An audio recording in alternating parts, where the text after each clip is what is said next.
श्रीगुरुभ्यो नमः। हरिः ओम्। व्यासाय भवनाशाय श्रीशाय गुणराशये हृद्याय शुद्धविद्याय मध्वाय च नमो नमः। भवति तनुभावादेडमो कोऽपि वाग्मी जडमतिरपि जन्तुर्जायते प्राज्ञमौलिः। सकलवचनचेतो देवता भारती सा मम वचसि धत्तां सन्निधिं मानसे च। तपो विद्याविरक्त्यादिसद्गुणौघाकरानहं वादिराजगुरून् वन्दे हयग्रीवपदाश्रयान्। मिथ्यासिद्धान्तदुर्ध्वान्त विध्वंसनविचक्षणः जयतीर्थाख्यतरणिः भासतां नो हृदम्बरे। अर्थिकल्पितकल्पोऽयं प्रत्यर्थिगजकेसरी व्यासतीर्थगुरुर्भूयात् अस्मदिष्टार्थसिद्धये। तपो विद्याविरक्त्यादिगुणौघाकरानं वादिराजगुरून् वन्दे हयग्रीवपदाश्रयान्।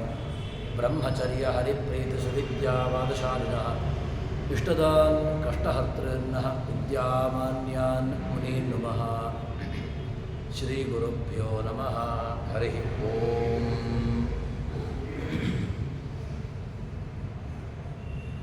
ಭಗವಂತ ನಾಡೀಗತನಾಗಿ ಎಲ್ಲ ಜೀವರಾಶಿಗಳನ್ನು ಯಾವ ತೆರನಾಗಿ ಅವನು ಮೋಹಗೊಳಿಸ್ತಾನೆ ಎಂಬ ವಿಚಾರವನ್ನು ಜಗನ್ನಾಥದಾಸರು ತಿಳಿಸಿಕೊಡ್ತಾ ಇದ್ದಾರೆ.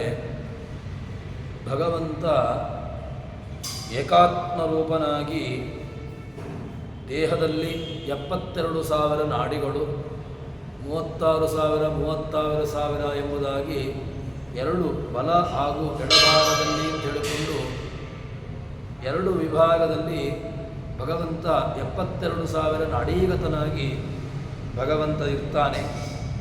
ಅಲ್ಲಿದ್ದುಕೊಂಡು ಭಗವಂತ ಏನು ಮಾಡ್ತಾನೆ ಅಂತ ಕೇಳಿದ್ರೆ, ದಿವಾರಾತ್ರಿಯೊಳಗೆ ಎಲ್ಲ ದಿವ ಅದೇ ರೀತಿಯಾಗಿ ರಾತ್ರಿ, ಬೆಳಗು ಅದೇ ರೀತಿಯಾಗಿ ರಾತ್ರಿ, ಎರಡೂ ವ್ಯವಸ್ಥೆಗಳಲ್ಲಿಯೂ ಕೂಡ ಆ ಭಗವಂತ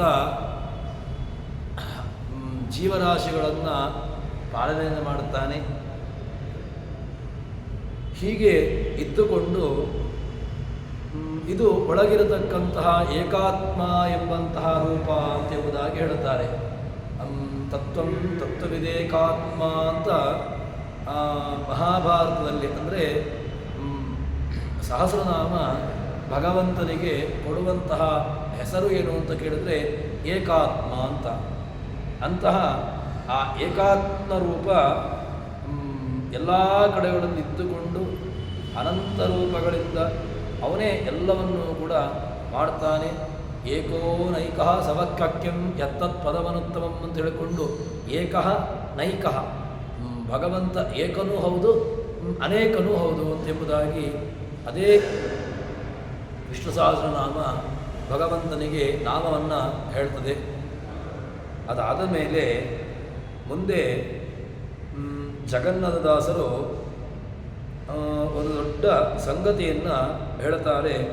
ಅದೇನು ಅಂತ ಕೇಳಿದ್ರೆ, ಒಂದು ದೃಷ್ಟಾಂತವನ್ನು ಕೊಡುವ ಮೂಲಕವಾಗಿ ಅಯೋಗ್ಯರಿಗೆ ಈ ಹರಿಕಥಾಮೃತ ಅಂದರೆ ಭಗವಂತನ ವಿಚಾರಗಳು ಅಯೋಗ್ಯರಿಗೆ ಇದು ರುಚಿಸೋದಿಲ್ಲ. ಅಯೋಗ್ಯರು ತಮ್ಮ ಈ ವ್ಯವಸ್ಥೆಯಲ್ಲಿ ತಮ್ಮನ್ನು ತಾವು ಬಳಸಿಕೊಳ್ಳೋದಿಲ್ಲ, ಇದರಲ್ಲಿ ತಮ್ಮ ಪ್ರವೃತ್ತಿಯನ್ನು ಮಾಡೋದಿಲ್ಲ ಎಂಬುದಾಗಿ ಹೇಳ್ತಾರೆ. ಹೇಗೆ ಅಂತ ಕೇಳಿದರೆ, ಅದನ್ನು ಜಗನ್ನಾಥದಾಸರು ಹೇಳ್ತಾರೆ. ದಿನದಿ ವರ್ಧಿಸುವ ಕುಮುದಾತ್ತನ ಮಯೂಖದ ಸೊಬಗು ಗತಲೋಚನ ವಿಲೋಕಿಸಿ ಮೋದ ಬಡ ಬಲ್ಲನೆ ನಿರಂತರದಿ ಕುನರಗಿ ಸುಖತಾಮೃತದ ಭೋಜನದ ಸುಖ ದೊರಕುವುದೇ ಲಕ್ಷ್ಮೀ ಮನೋಹರನ ಸದ್ಗುಣವ ಕೀರ್ತಿಪ ಭಕುತರಗಲ್ಲದೆ. ಈ ಭಗವಂತನ ಕಥೆ ಅಥವಾ ಭಗವಂತನ ವಿಚಾರಗಳು ಯಾರಿಗೆ ರುಚಿಸ್ತದೆ, ಯಾರಿಗೆ ಇದು ಆನಂದವನ್ನು ಕೊಡ್ತದೆ ಅಂತ ಕೇಳಿದರೆ, ಅದನ್ನು ತಿಳಿಸ್ತಾರೆ. ದಿನದಿ ವರ್ಧಿಸುವ ಕುಮುದ ಬಂಧು ಅಂದರೆ ಕಮಲ. ಈ ಕಮಲ ಅದು ಹೇಗೆ ಅಂತ ಕೇಳಿದ್ರೆ, ಅದಕ್ಕೆ ಸೂರ್ಯ ಬಂದಾಗ ತನ್ನ ಸ್ವಾಭಾವಿಕವಾಗಿರತಕ್ಕಂತಹ ವ್ಯವಸ್ಥೆಯಿಂದ ಅದು ಇರ್ತದೆ. ಹೇಳ್ತಾರೆ, ದಿನದಿ ವರ್ಧಿಸುವ ಕುಮುದಾಪ್ತನ, ದಿನದಲ್ಲಿಯೂ ಕೂಡ ವೃದ್ಧಿಯನ್ನು ಹೊಂದುವಂತಹದ್ದು ಈ ಕುಮುದ ಬಂಧುವಾಗಿರತಕ್ಕಂತಹ ಕಮಲ. ಅಂತಹ ಕಮಲದ ಸೊಬಗನ್ನು ಯಾರು ಪಾನ ಮಾಡುತ್ತಾರೆ ಅಥವಾ ಅದರಲ್ಲಿ ಯಾರು ಅತ್ಯಂತ ಆದರವನ್ನು ತೋರಿಸ್ತಾರೆ ಅಂತ ಕೇಳಿದರೆ, ಅದನ್ನು ಜಗನ್ನಾಥಾಸರು ಹೇಳುವಂತಹ ಪರಿ ಹೇಗೆ ಅಂತ ಕೇಳಿದರೆ, ಸೊಬಗು ಗತಲೋಚನ ವಿಲೋಕಿಸಿ ಮೋದ ಬಡವಲ್ಲನೇ. ಒಬ್ಬ ಕಣ್ಣಿಲ್ಲದೇ ಇರತಕ್ಕಂಥವನು, ಆ ಕಣ್ಣು ಇಲ್ಲದೇ ಇರತಕ್ಕಂಥವನು ಕುರುಡ, ಅವನಿಗೆ ಕಮಲದ ಅಥವಾ ಇನ್ನಿತರ ಯಾವುದೇ ಒಂದು ಹೊರಗಿನ ಸೊಬಗನ್ನು ಕಾಣುವಂತಹ ಒಂದು ದೃಷ್ಟಿ ಅವನಿಗಿರೋದಿಲ್ಲ. ಆದ್ದರಿಂದ ಹೊರಗಿನ ವ್ಯವಸ್ಥೆಯನ್ನು ಅವನು ಕಾಣೋದಿಲ್ಲ. ಆದ್ದರಿಂದ ಏನಾಯಿತು ಅಂತ ಕೇಳಿದ್ರೆ, ಆ ಕುಮುದದ ಏನು ಕಮಲದ ಸೊಬಗನ್ನು ಕುರುಡ ಕಾಣ್ತಾನ? ಕುರುಡ ಕಾಣೋದಿಲ್ಲ. ಕುರುಡ ತನ್ನ ಬಾಹ್ಯವಾಗಿರತಕ್ಕಂತಹ ಇಂದ್ರಿಯವನ್ನು ಕಳೆದುಕೊಂಡದ್ದರಿಂದಾಗಿ ಅವನಿಗೆ ಈ ಯಾವ ಸೊಬಗುಗಳು ಕೂಡ ಅವನಿಗೆ ಕಾಣೋದಿಲ್ಲ. ಅವನಿಗೆ ಅದರ ಆನಂದವೂ ಕೂಡ ಬರೋದಿಲ್ಲ. ಅದೇ ರೀತಿಯಾಗಿ ಹೇಳ್ತಾರೆ, ಕುನರಗೀ ಸುಖತಾಮೃತದ, ಯಾರು ಕುನರರಿದ್ದಾರೆ, ಕೆಟ್ಟ ಜನರಿದ್ದಾರೆ, ಕೆಟ್ಟದ್ದಾಗಿರತಕ್ಕಂತಹ ಮನಸ್ಥಿತಿಯನ್ನು ಹೊಂದಿರತಕ್ಕಂಥವರು, ಯಾವತ್ತೂ ಕೂಡ ಬೇಡವಾಗಿರತಕ್ಕಂತಹ ಮನಸ್ಥಿತಿಯನ್ನು ಹೊಂದಿಕೊಂಡು ಬೇಡವಾದ್ದರ ಚಿಂತನೆಯಲ್ಲಿರತಕ್ಕಂತಹ ಕೂನರರು ಯಾರಿದ್ದಾರೆ, ಅಂಥವರಿಗೆ ಸುಖತಾಮೃತದ ಭೋಜನ, ಅವರಿಗೆ ಭಾಗವತ ಅಥವಾ ಮಹಾಭಾರತ, ರಾಮಾಯಣ ಇತ್ಯಾದಿಗಳು ಅವರಿಗೆ ರುಚಿಸೋದಿಲ್ಲ, ಅವರಿಗೆ ಹಿಡಿಸೋದಿಲ್ಲ.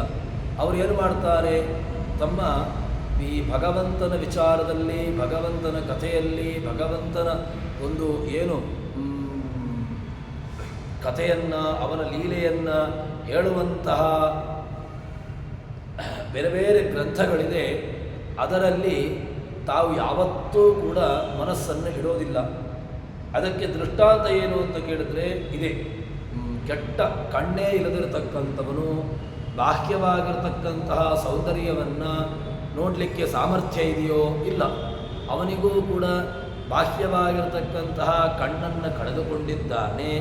ಬಾಹ್ಯವಾಗಿರತಕ್ಕಂತಹ ಕಣ್ಣನ್ನು ಕಳೆದುಕೊಂಡದ್ರಿಂದಾಗಿ ಅವನಿಗೆ ಯಾವ ಸೌಂದರ್ಯದ ಅರಿವು ಕೂಡ ಅವನಿಗೆ ಬರ್ತಾ ಇಲ್ಲ. ಅದೇ ರೀತಿಯಾಗಿ ಭಗವಂತನ ಭಾಗವತ, ಪುರಾಣ, ಮಹಾಭಾರತ, ಉಪನಿಷತ್ತು, ವೇದ ಈ ಸಮೂಹಗಳ ಜ್ಞಾನ ಬರಬೇಕು ಅಥವಾ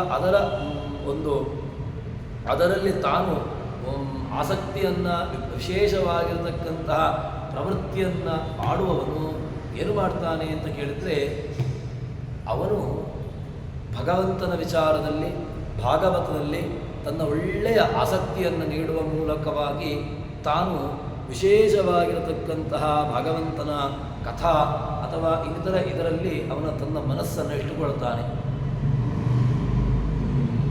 ಭೋಜನದ ಸುಖತಾಮೃತವ ಭೋಜನದ ಸುಖ ದೊರಕುವುದೇ ಲಕ್ಷ್ಮೀ ಮನೋಹರನ ಸದ್ಗುಣವ ಕೀರ್ತಿಪ ಭಕುತರಗಲ್ಲದೆ.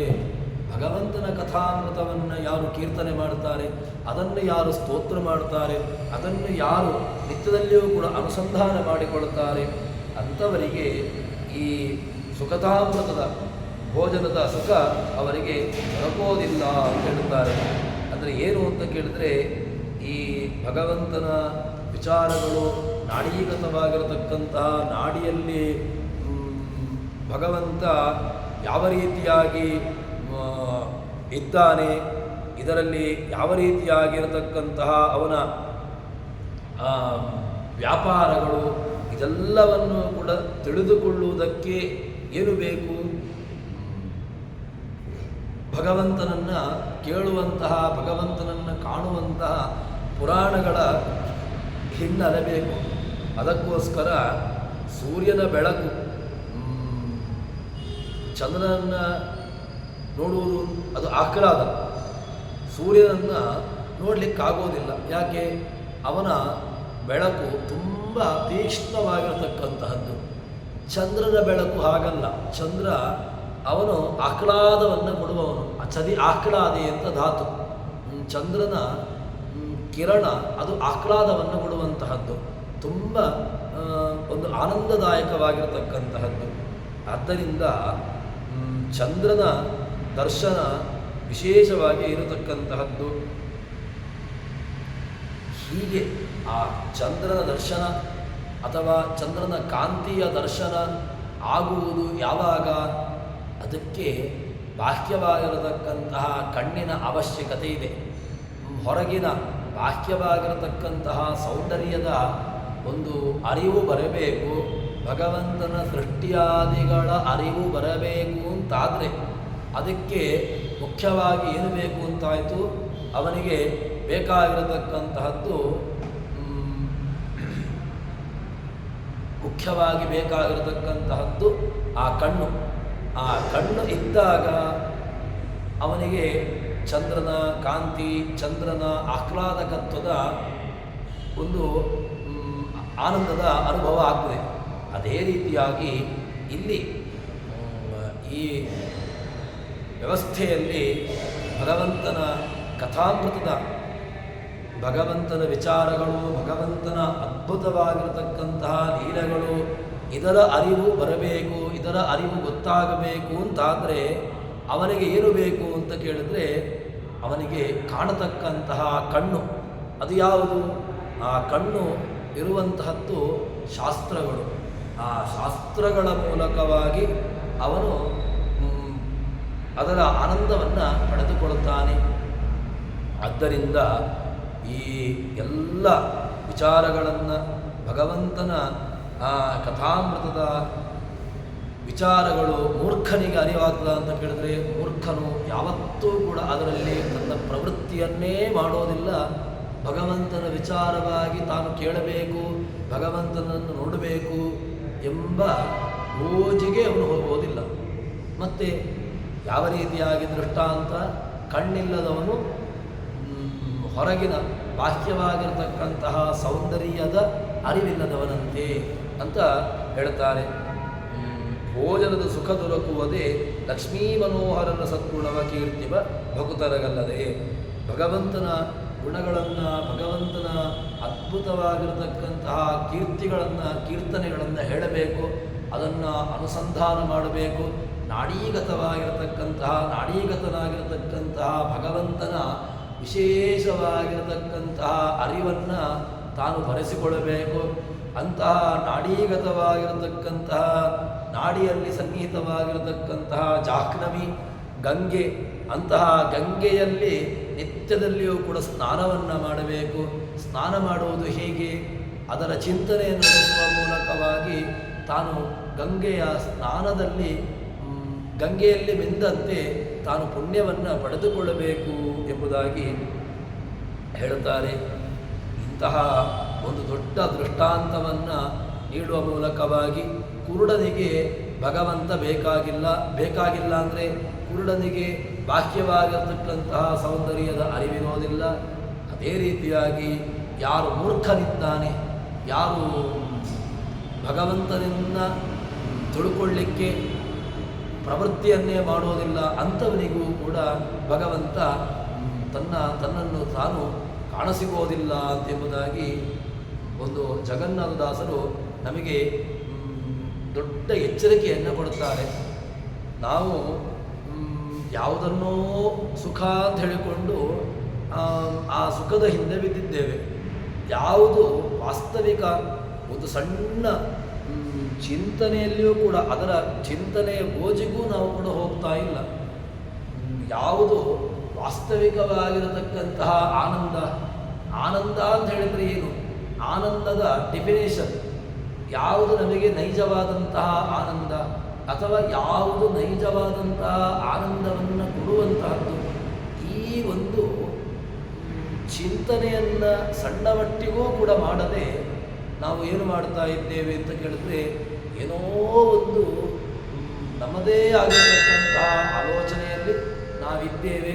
ಅದೇ ಒಂದು ಗುಂಗಿನಲ್ಲಿ ನಾವು ನಮ್ಮ ಜೀವನ ನಡೆಸ್ತಾ ಇದ್ದೇವೆ. ಅದಕ್ಕೋಸ್ಕರ ಜಗನ್ನಾಥದಾಸರು ನಮ್ಮನ್ನು ಎಚ್ಚರಿಸ್ತಾರೆ.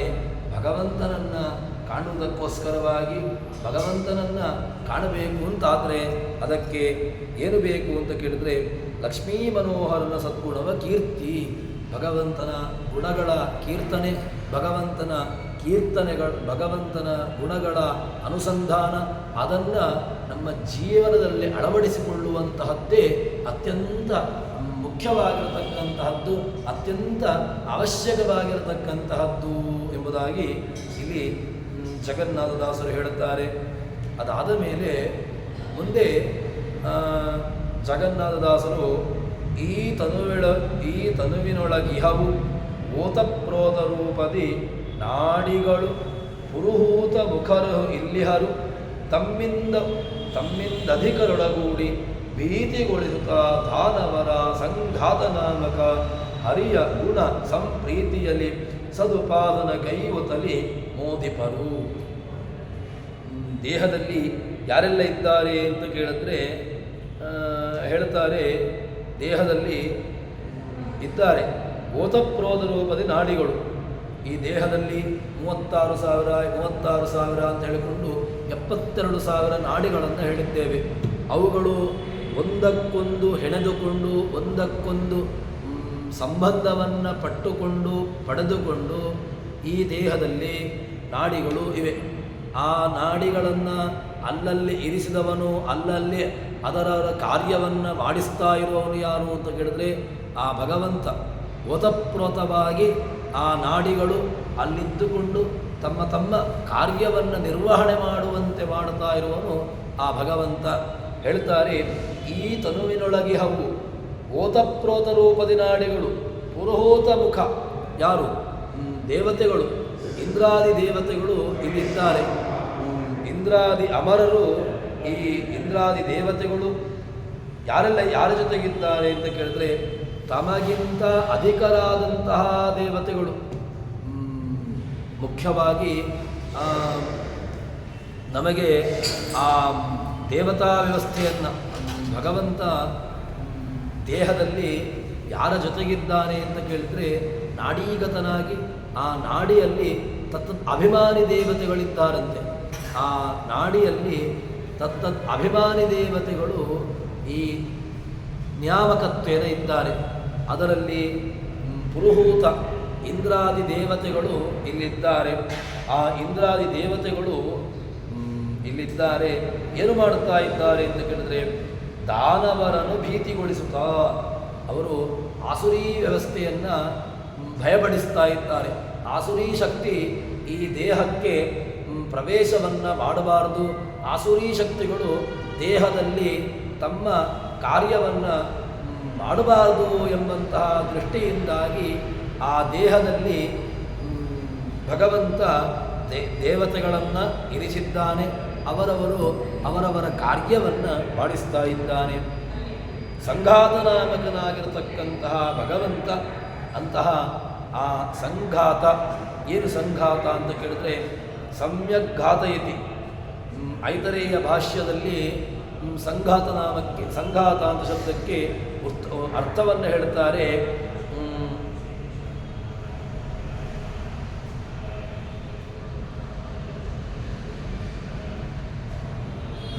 ಸಂಧಾತ ಅಂತ ಕೆಲವರು ಹೇಳ್ತಾರೆ.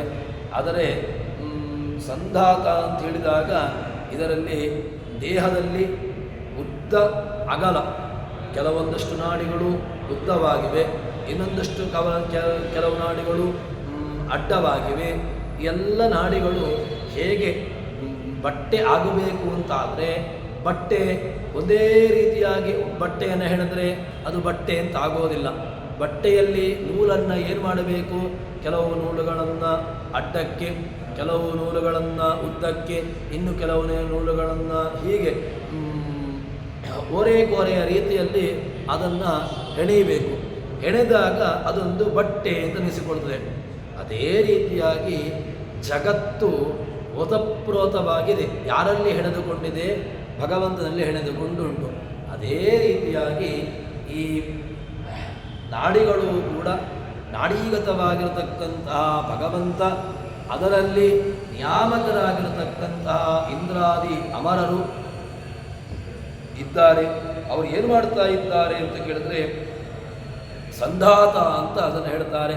ಸಂಧಾತ ಸಂಧಿಮಾಂ ಸ್ಥಿರ ಅಂತ ಹೇಳ್ತಾರೆ. ಅದಕ್ಕೆ ಸಂಧಾತ ಸಂಘಾತ ಅಂತ ಹೇಳಿಕೊಂಡು ಮುಖ್ಯವಾಗಿ ಓತಪ್ರೋತವಾಗಿ ಒಂದಷ್ಟು ನಾಡಿಗಳಿವೆ. ಆ ನಾಡಿಗಳಲ್ಲಿ ಇರತಕ್ಕಂತಹ ದೇವತೆಗಳು, ಇಂದ್ರಾದಿ ದೇವತೆಗಳು ಭಗವಂತನನ್ನು, ಸಂಘಾತನಾಮಕನಾಗಿರತಕ್ಕಂತಹ ಭಗವಂತನನ್ನು, ಅವನ ಗುಣಗಳನ್ನು ಪ್ರೀತಿಯಲ್ಲಿ ಅದನ್ನು ಉಪಾಸನೆ ಮಾಡ್ತಾ ಇದ್ದಾರೆ. ಭಗವಂತ ಸಂಘಾತನಾಮಕನಾಗಿರತಕ್ಕಂತಹ ಭಗವಂತನ ಗುಣಗಳನ್ನು ಚಿಂತನೆ ಮಾಡ್ತಾ ಇರ್ತಾರೆ. ಆ ದೇವತೆಗಳು ಮಾಡುವಂತಹ ಮುಖ್ಯ ಕಾರ್ಯ ಏನು ಕೇಳಿದ್ರೆ ಭಗವಂತನ ಗುಣಗಳ ಚಿಂತನೆ. ಆ ಭಗವಂತ ಯಾವ ರೀತಿಯಾಗಿ ಇದ್ದಾನೆ, ಅವನ ಗುಣಗಳ ಚಿಂತನೆಯನ್ನು ನಡೆಸಿಕೊಂಡು ದೇಹದಲ್ಲಿ ತಮ್ಮ ತಮ್ಮ ಕಾರ್ಯವನ್ನು ಮಾಡ್ತಾ ಮಾಡ್ತಾ ಸದುಪಾಸನೆಗೈವತಲಿ ಅವರು ಮಾಡುವ ಉಪಾಸನೆ ಯಾವುದು ಅಂತ ಕೇಳಿದ್ರೆ ಸದುಪಾಸನೆ. ಭಗವಂತನ ಸತ್ ಆಗಿರತಕ್ಕಂತಹ ಸತ್ತಾಗಿರತಕ್ಕಂತಹ ಉಪಾಸನೆಯನ್ನು ಮಾಡ್ತಾ ಇರ್ತಾರೆ. ಅಂತಹ ಸದುಪಾಸನೆಯನ್ನು ಮಾಡ್ತಾ ಅವರು ಇದ್ದಾರೆ. ಆ ಸದುಪಾಸನೆ ಭಗವಂತನಂದೇ ಹೊರತು ಇನ್ನಿತರ ಯಾವುದೋ ಉಪಾಸನೆಯನ್ನು ಇಲ್ಲವೇ ಇಲ್ಲ. ಯಾವ ಉಪಾಸನೆಯನ್ನು ಮಾಡಿದ್ದೆ ನಮಗೆ ಒಳಿತಾಗ್ತು, ಯಾವ ಉಪಾಸನೆಯನ್ನು ಮಾಡಬೇಕು ಅಂತ ಹೇಳಿಕೊಂಡು ವೇದಗಳು, ಉಪನಿಷತ್ತುಗಳು, ಪುರಾಣಗಳು ನಮಗೆ ಹೇಳಿದೆಯೋ ಅಂತಹ ಉಪಾಸನೆಯನ್ನು ಮಾಡ್ತವೆ. ನಾವು ನಮ್ಮ ವ್ಯವಸ್ಥೆ ಎಲ್ಲಿ ತನಕ ಹೋಗಿದೆ ಅಂತ ಕೇಳಿದ್ರೆ ಏನನ್ನೋ ನಾವು ಭ್ರಮಿಸಿಕೊಂಡು ಯಾವುದರಲ್ಲಿಯೋ ಇರ್ತೇವೆ.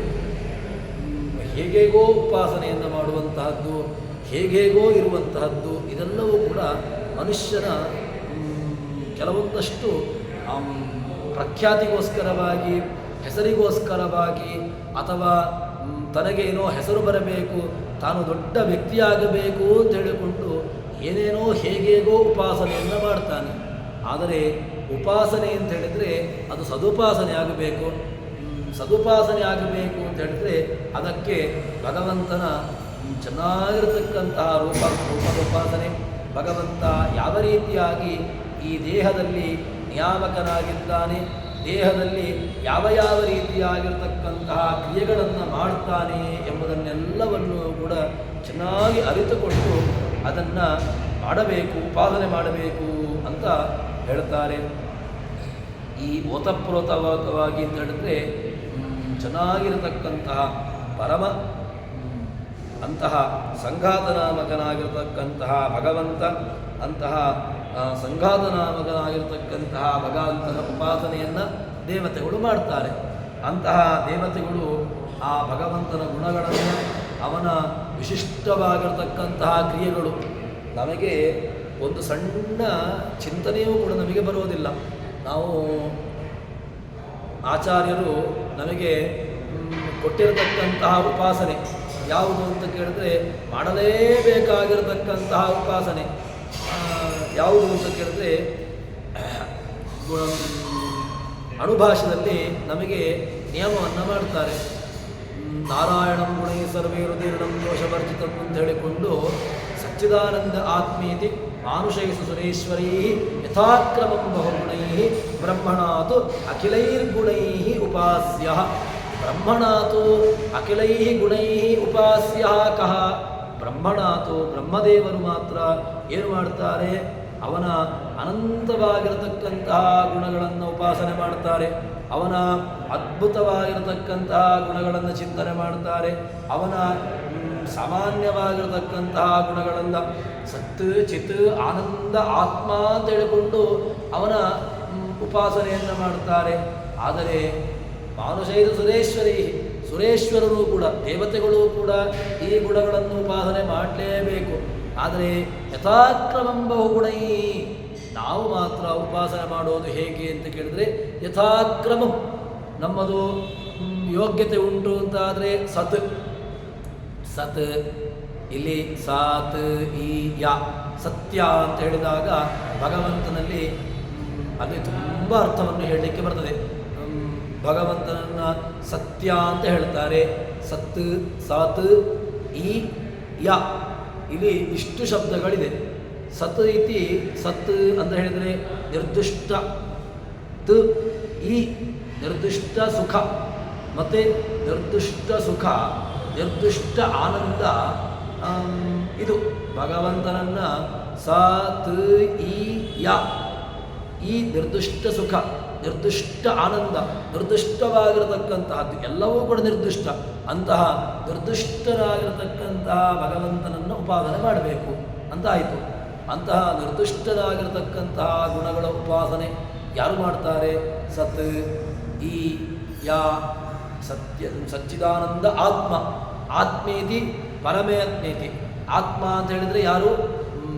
ಭಗವಂತ. ಯಾಕೆ ಆತ್ಮ ಅಂತ ಹೇಳಿದ್ರೆ ಮುಖ್ಯವಾಗಿ ಆತ್ಮ ಶಬ್ದ ಯಾರಲ್ಲಿ ಪ್ರತಿಪಾದ್ಯಮಾನವಾಗಿದೆ, ಯಾರು ವಾಚ್ಯ ಅಂತ ಕೇಳಿದ್ರೆ ಭಗವಂತ. ಆತ್ಮೇತಿ ಪರಮಾತ್ಮೇತಿ ಭಗವಾನಿತಿ ಶಬ್ದತೆ. ಆತ್ಮ ಇತ್ಯಪಿ ಭಗವಾನೇವ, ಪರಮಾತ್ಮ ಇತ್ಯಪಿ ಭಗವಾನೇವ. ಆತ್ಮ ಪರಮಾತ್ಮ ಇದೆರಡೂ ಕೂಡ ಅವನದ್ದೇ ನಾಮ. ಆತ್ಮೇತಿ ಪರಮಾತ್ಮೇತಿ ಭಗವಾನಿತಿ ಶಬ್ದತೆ ಅಂತ ಆಚಾರ್ಯರ ಭಾಷ್ಯ. ಅಂತಹ ಆ ಭಗವಂತನ ಅದ್ಭುತವಾದಂತಹ ಗುಣಗಳ ಚಿಂತನೆಯನ್ನು ಮಾಡಬೇಕು. ಇದು ಒಂದು ಸತ್ ಚಿತ್ ಸಚ್ಚಿದಾನಂದ ಆತ್ಮ. ಸತ್ ಚಿತ್ ಆನಂದ ಆತ್ಮ. ಆತ್ಮ ಅಂತ ಹೇಳಿದರೆ ಸ್ವಾಮಿ ಅಂತ ಒಂದು ಅರ್ಥವನ್ನು ಹೇಳ್ತಾರೆ. ಸ್ವಾಮಿ ಅಂದರೆ ಕಹ ಸ್ವಾಮಿ? ಭಗವಾನ್ ಸ್ವಾಮಿ. ನಾನೇನು ಕೇಳಿದ್ರೆ ನಾನು ಅಲ್ಪ. ಈ ಒಂದು ಜ್ಞಾನವನ್ನು ನಾವು ನಿತ್ಯದಲ್ಲಿಯೂ ಕೂಡ ಇರಿಸಿಕೊಂಡು ದೇವತಾ ಏನನ್ನು ಮಾಡುವಾಗಲೂ ಕೂಡ ದೇವತಾ ನಾವು ಏನನ್ನು ಯಾವುದಕ್ಕೋಸ್ಕರವಾಗಿ ನಾವು ಕೂತ್ಕೊಳ್ತೇವೆಯೋ ಅದರಲ್ಲಿ ಈ ಚಿಂತನೆ ನಮ್ಮದು ಬೇಕು. ಮುಖ್ಯವಾಗಿ ಇರಲೇಬೇಕಾಗಿರತಕ್ಕಂತಹ ಚಿಂತನೆ ಇದು.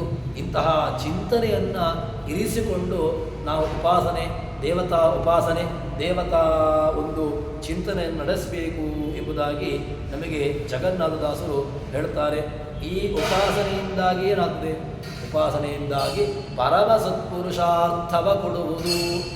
ಪರಮ ಸತ್ಪುರುಷಾರ್ಥ ಪುರುಷೈ ಅರ್ಥ್ಯಮಾನಾ ಕೆ ಪುರುಷೈ ಅರ್ಥ್ಯಮಾನಾ. ಅರ್ಥ್ಯಮಾನವಾದದ್ದು ಯಾವುದು ಅಂತ ಕೇಳಿದ್ರೆ ಅರ್ಥ್ಯಮಾನವಾದಂತಹ ಅರ್ಥಗಳು ಯಾವುದು? ಧರ್ಮ ಅರ್ಥ ಕಾಮ ಮೋಕ್ಷ.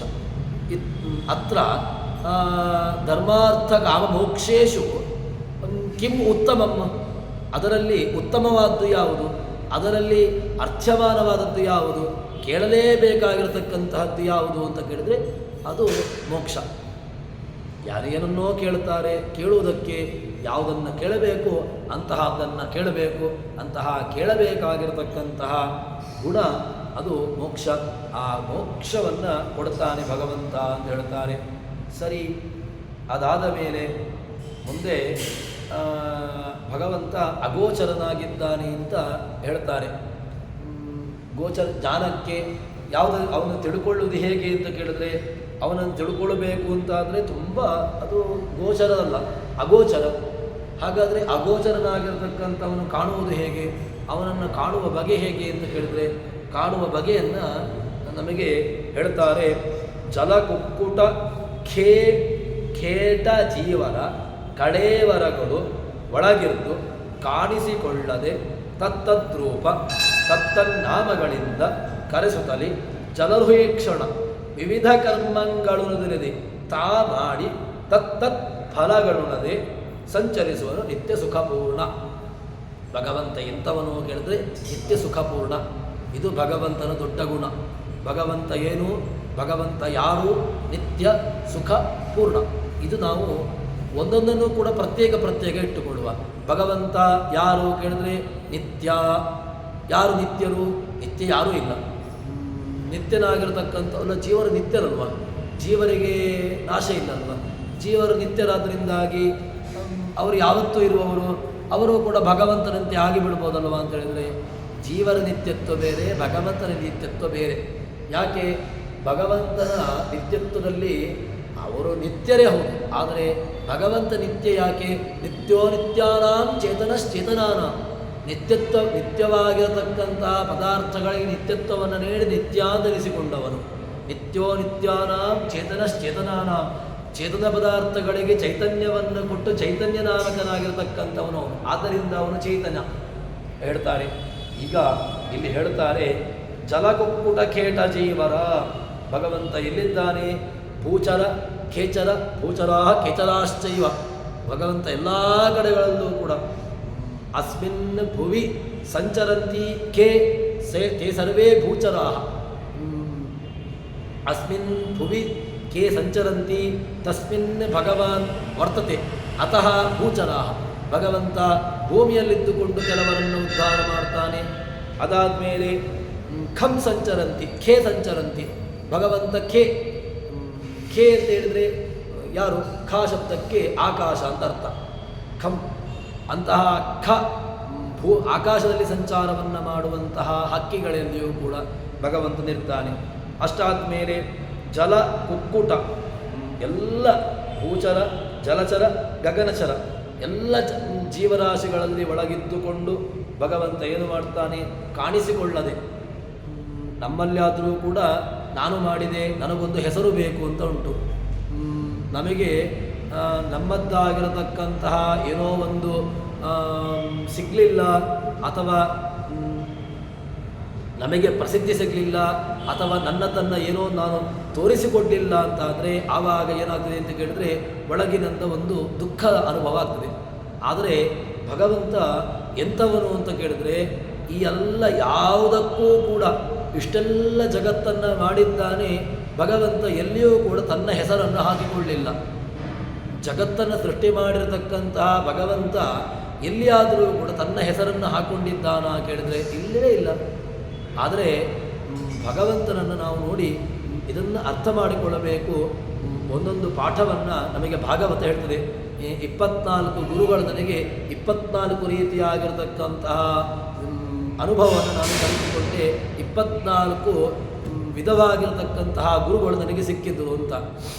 ಅದೇ ರೀತಿಯಾಗಿ ಇಲ್ಲಿ ಭಗವಂತನಿಂದ ಹೇಳ್ತಾನೆ. ಭಗವಂತ ಎಲ್ಲಿರ್ತಾನೆ ಕೇಳಿದ್ರೆ ದೇಹದೊಳೆರ್ದು, ದೇಹದಲ್ಲಿದ್ದಾನ ಕೇಳಿದ್ರೆ ದೇಹದಲ್ಲಿರ್ತಾನೆ.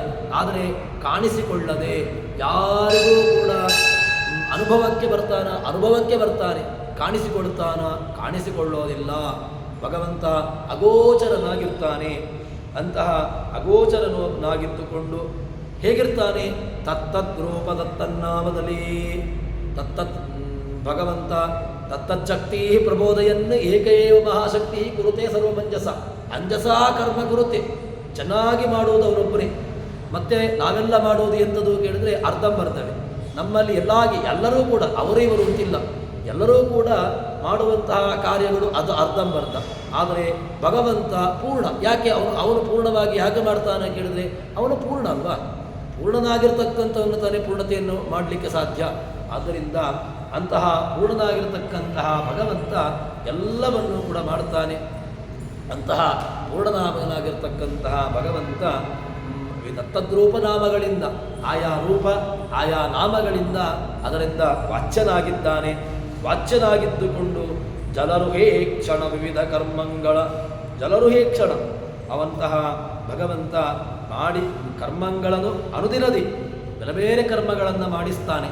ಅನುದಿನದಿ ಅವರವರಿಂದ ಬೇರೆ ಬೇರೆ ಕರ್ಮಗಳನ್ನು ದಿನಾಲ ಮಾಡಿಸ್ತಾನೆ.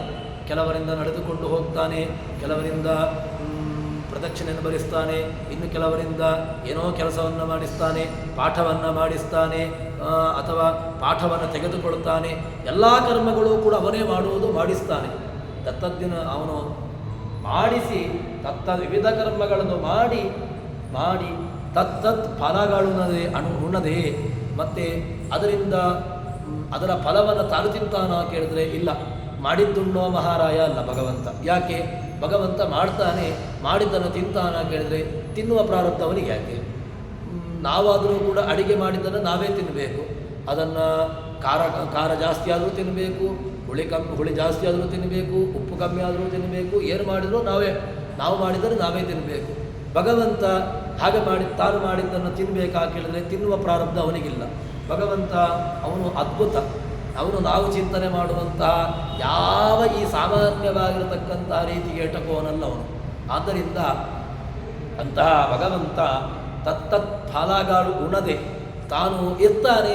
ಇದ್ದದ್ದನ್ನು ತೋರಿಸಿಕೊಡದೆ ಯಾವ ಫಲವನ್ನೂ ಕೂಡ ಇಲ್ಲಿ ಬರ್ತದಲ್ವ, ದೋ ಸಮಾನಂ ಬ್ರಚ್ಚಂಬರೀ ಸತ್ವಜಾತೆ ತಯೋರನ್ಯಸ್ಸಾಧು ವಿಪ್ಪಾಲಂ ಮಧ್ಯನಷ್ಟನ್ನನ್ಯೋ ಅಭಿಚಾಕಶೀತಿ ದ್ವಾಸೋ ಪರ್ಣಾಸ್ಸ ಯುಜಾಸ್ಸ ಖಾಯಾಸ್ಸ ಸಮಾನಂ ಬ್ರಚ್ಚಂ ಪರೇಶಸ್ವಜಾತೆ ತಯೋರನ್ಯಸ್ವಾಧು ವಿಪ್ಪಾಲಂ ಮಧ್ಯ ಅನಷ್ಟನ್ನನ್ಯೋ ಅಭಿಚಾಕಶೀತಿ. ಅಭಿಚಾಕಶೀತಿ ಅನ್ಯ ಅಭಿಚಾಕಶೀತಿ, ಒಂದು ಒಳಗುಂಟು. ಅದು ಏನುಂಟು, ಅದು ಹೇಗುಂಟು ಕೇಳಿದ್ರೆ ತಿನ್ನದೇ ಉಂಟು. ತಿನ್ನದ ಹಕ್ಕಿ ಹೇಗಿದೆ ಕೇಳಿದ್ರೆ ಅದು ಚೆನ್ನಾಗಿದೆ, ತಿನ್ನುವ ಹಕ್ಕಿ ಬಡವಾಗೈತೆ. ತಿನ್ನದ ಹಕ್ಕಿ ಯಾರು? ಭಗವಂತ ಚೆನ್ನಾಗಿದ್ದಾನೆ. ತಿನ್ನುವ ಹಕ್ಕಿ ಜೀವನ ಕರ್ಮಗಳನ್ನು ಫಲಗಳನ್ನು ತಿನ್ನುವಂತಹ ಹಕ್ಕಿ ಅದು ಬಡವಾಗೈತೆ. ತಿನ್ನದ ಹಕ್ಕಿ ಭಗವಂತ ಚೆನ್ನಾಗಿದ್ದಾನೆ. ಆದ್ದರಿಂದ ಅಂತಹ ಭಗವಂತ ಚೆನ್ನಾಗಿರ್ತಾನೆ. ಇರುವಂಥವನು ಯಾರ ಕಡೆಗೂ ಕೂಡ ಆ ಜೀವನ ಫಲವನ್ನು ತಾನು ತಿನ್ನದೆ ಜೀವನಿಗೇ ತಿನ್ನಿಸ್ತಾನೆ. ಮಾಡಿದ್ದುಣ್ಣೋ ಮಹಾರಾಯ, ಜೀವ ಮಾಡಿದ್ದಲ್ವ, ಜೀವ ಮಾಡಿದ್ದನ್ನು ಜೀವನಿಗೆ ತಿನ್ನಿಸ್ತಾನೆ. ಅಂತಹ ಭಗವಂತ ಸಂಚರಿಸುವನು ನಿತ್ಯ ಸುಖಪೂರ್ಣ. ಆದರೆ ಯಾಕೆ ಅವನು ಹಾಗಿರ್ತಾನೆ ಕೇಳಿದ್ರೆ ಅದು ಅವನದ್ದು ಎಕ್ಸ್ಟ್ರಾಆರ್ಡಿನರಿ ಕ್ವಾಲಿಟಿ ಮಾರೆ. ಕೇಳಲಿಕ್ಕೆ ನೀನು ಯಾರು, ನಾನು ಯಾರು? ಭಗವಂತ ಈ ಎಲ್ಲ ಅದ್ಭುತವಾಗಿರತಕ್ಕಂಥ ಗುಣಗಳನ್ನು ತಾನು ಇಟ್ಟುಕೊಂಡು ಭಗವಂತ ಈ ಜಗತ್ತನ್ನು ಮಾಡ್ತಾನೆ. ಮೀನಿನಲ್ಲಿ ಮೀನಿನ ಆಕಾರವಾಗಿರ್ತಾನೆ, ಮತ್ತು ಹಂದಿಯಲ್ಲಿ ಹಂದಿಯ ರೂಪದಿಂದ ಇರ್ತಾನೆ, ಮೊಸಳೆಯಲ್ಲಿ ಮೊಸಳೆಯ ರೂಪದಿಂದ ಇರ್ತಾನೆ, ಜಿಂಕೆಯಲ್ಲಿ ಜಿಂಕೆಯ ರೂಪದಿಂದ ಇರ್ತಾನೆ. ಹೀಗೆ ಮತ್ತು ತೃಣಜೀವರಾಶಿಗಳಲ್ಲಿ ತೃಣರೂಪನಾಗಿರ್ತಾನೆ. ಇದು ಭಗವಂತನ ಎಕ್ಸ್ಟ್ರಾರ್ಡಿನರಿ ಕ್ವಾಲಿಟಿ. ಅದನ್ನು ಯಾರೂ ಕೂಡ ಪ್ರಶ್ನೆ ಮಾಡಲಿಕ್ಕಿಲ್ಲ. ಅಂತಹ ಭಗವಂತ ಇರ್ತಾನೆ ಅಂತ ಹೇಳ್ತಾರೆ. ಅಲ್ಲ, ಇದು ಇಲ್ಲಿ ಎಲ್ಲಿಯಾದರೂ ಭಗವಂತ ಎಲ್ಲಿಯಾದರೂ ಹೇಳಿದ್ದಾನ ಕೇಳಿದ್ರೆ ಹೇಳಿದ್ದಾನೆ. ಗೀತೆಯನ್ನು ನೋಡಿದರೆ ಗೊತ್ತಾಗಿದೆ.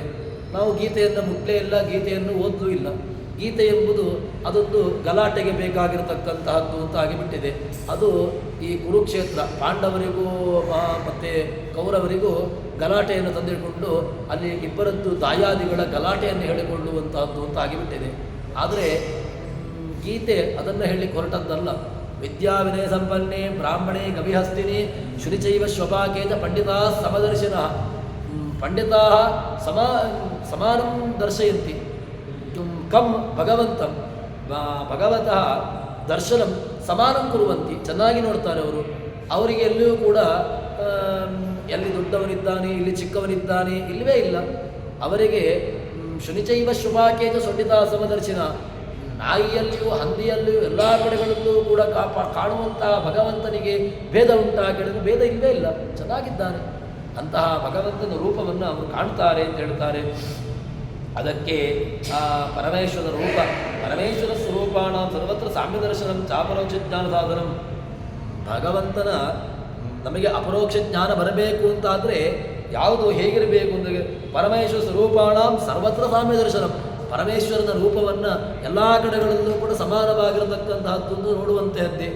ಭಗವಂತ ನಾಯಿಯಲ್ಲೂ ಇದ್ದಾನೆ, ಹಂದಿಯಲ್ಲೂ ಇದ್ದಾನೆ, ಕರಡಿಯಲ್ಲೂ ಇದ್ದಾನೆ, ಮನುಷ್ಯನಲ್ಲೂ ಇದ್ದಾನೆ. ಭಗವಂತನಿಗೆ ಮಾತ್ರ ಎಲ್ಲಿಯೂ ಕೂಡ ಬೇರೆ ಇಲ್ಲ. ಭಗವಂತ ಎಲ್ಲ ಕಡೆಗಳಲ್ಲೂ ಕೂಡ ಇದ್ದುಕೊಂಡು ತಾನು ಅದ್ಭುತವಾಗಿರತಕ್ಕಂತಹ ಕ್ರಿಯೆಗಳನ್ನು ರೂಪಗಳನ್ನು ಮಾಡ್ತಾನೆ ಅಂತ ಹೇಳ್ತಾರೆ. ಈ ರೀತಿಯಾಗಿ ಆ ಭಗವಂತನ ಉಪಾಸನೆಯನ್ನು ಮಾಡಬೇಕು. ಇದು ಉಪಾಸನೆ ಚೆನ್ನಾಗಿ ಇರಬೇಕು. ಹೇಗೆ ಅಂತ ಕೇಳಿದರೆ ಸಾಮಾನ್ಯವಾಗಿರತಕ್ಕಂತಹ ಉಪಾಸನೆಗಳಲ್ಲ ಇದೆಲ್ಲ. ಇದು ತುಂಬ ಎತ್ತರದ ಉಪಾಸನೆ. ಅಂತಹ ಎತ್ತರವಾಗಿರತಕ್ಕಂತಹ ಉಪಾಸನೆಯನ್ನು ಮಾಡಿ ಚೆನ್ನಾಗಿ ಮಕರ, ಖಗ, ಮೃಗ ಮತ್ತು ಹೀಗೆ ಬೇರೆ ಬೇರೆ ತತ್ತನ್ನಾಮ ತತ್ತದ್ರೂಪ ನನ್ನದೇ ಹೇಳಿದೆಯಲ್ವ, ಆ ಭಗವಂತ ತತ್ತನ್ನಾಮನಾಗಿ ತತ್ತದ್ರೂಪಕನಾಗಿ ಅದರಲ್ಲಿ ಇರ್ತಾನೆ ಅಂತ ಇದ್ದುಕೊಂಡು ಏನು ಮಾಡ್ತಾನೆ ಅಂತ ಕೇಳಿದ್ರೆ ಅವನು ಅದನ್ನು ನಿಯಂತ್ರಣೆ ಮಾಡ್ತಾನೆ ಮಾರಾಯ. ಜಗತ್ತಿನಲ್ಲಿ ಜಗದಾಕಾರನಾಗಿ ಜಗತ್ತಿನಲ್ಲಿ ಜಗದಾಕಾರನಾಗಿದ್ದಾನೆ ಅಂತ ಹೇಳಿದರೆ ಜಗತ್ತಿನ ಜಗದಾಕಾರನಾಗಿ ಜಗತ್ತಿನ ನಿಯಾಮಕನಾಗಿದ್ದಾನೆ ಅಂತ ಅರ್ಥ ಮಾಡಿ, ಅದೇ ರೀತಿಯಾಗಿ ಹೀಗೆ ಒಂದೊಂದು ಕಡೆಗಳಲ್ಲಿ ಒಂದೊಂದು ರೂಪನಾಗಿ ಒಂದೊಂದು ರೂಪದಿಂದಾಗಿ ಇಡೀ ಜಗತ್ತನ್ನು ನಿಯಂತ್ರಣೆ ಮಾಡ್ತಾ ಇದ್ದಾನೆ ಎಂಬುದಾಗಿ ಅರ್ಥವನ್ನು ಮಾಡಿಕೊಂಡು ಉಪಾಸನೆ ಮಾಡು ಎಂಬುದಾಗಿ ಜಗನ್ನಾಥದಾಸರು ನಮಗೆ ಇದರ ಈ ಒಂದು ಸಂದೇಶವನ್ನು ತೋರಿಸಿಕೊಡುತ್ತಾರೆ. ಹೀಗೆ ಆ ಭಗವಂತನ ಉಪಾಸನೆಯನ್ನು ಮಾಡಿದ್ರಿಂದಾಗಿ ಭಗವಂತನ ಜ್ಞಾನ, ಭಗವಂತನ ಒಂದು ಅನುಗ್ರಹ ನಮಗೆ ಆಗ್ತದೆ. ಅಂತಹ ದೊಡ್ಡದಾಗಿರತಕ್ಕಂತಹ ಕೃಪಾಕಟಾಕ್ಷಕ್ಕೆ ನಾವು ಪಾತ್ರರಾಗ್ತೇವೆ ಎಂಬುದಾಗಿ ಹರಿಕಥಾಮೃತ ಸಾರದಲ್ಲಿ ಜಗನ್ನಾಥದಾಸರು ಹೇಳ್ತಾ ಇದ್ದಾರೆ. ಹರಿಪ್ರಿಯತಾ ಶ್ರೀಕೃಷ್ಣ.